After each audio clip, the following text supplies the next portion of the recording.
white chocolate and a muffin each. Thanks, Mum. Hi, Dad.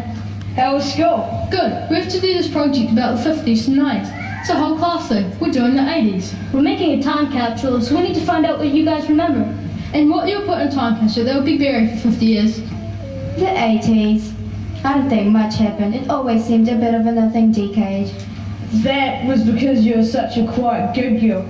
You just stayed home and studied.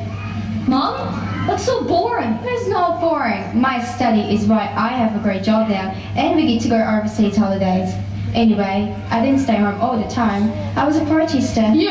A protester? I thought that was the 60s hippie thing. Well, the big thing in New Zealand was the Springbok tour. What was that? South Africa sent their rugby team to tour here, and there were huge protests. I went to the games and your mother protested. Why? Why? What's wrong with the rugby tour? Well, New Zealand was part of an agreement not to trade with South Africa because of apartheid. We learned about that in Solidarity one year. Yeah. Didn't they say black people were inferior to whites and treated them like slaves? Well then, why did our government let the tour go ahead? Well, our Prime Minister Robert Muldoon says sports and politics shouldn't mix.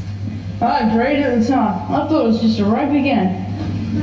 There were huge protests, and at times it got really nasty. I was part of a sit-in at Carlton Mill Corner. We had placards that had heart in it. What does heart mean? Halt all racist tours. How could a tour be racist? Well, if you were black, you weren't white, you couldn't play for the South African team. Earlier in the 70s, when our rugby team went to South Africa, our Maori players that went were called honorary white so that they could play there.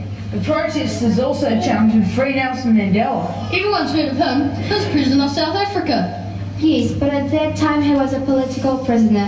He had been imprisoned on Robben Island, a terrible, brutal place for years and years. Why were New Zealanders so into it?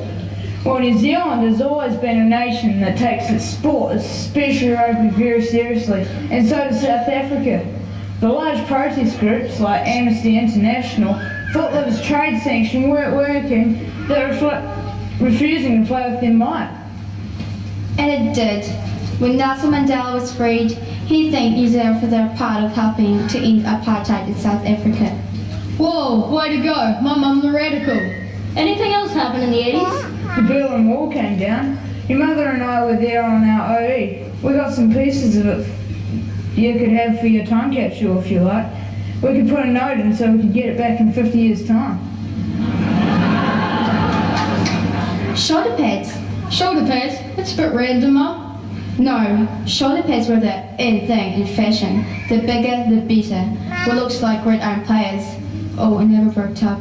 I cried for days. She did. She just kept saying poor Agatha. It was pathetic. That's why I've seen Mamma Mia a gazillion times, isn't it? Yes, but it's not the same. Okay, enough of that. Dad's offered a piece of the Berlin Wall if we get it back in 50 years. Mom, what would you put in? Well, darling, that would tell me what I really would like to save.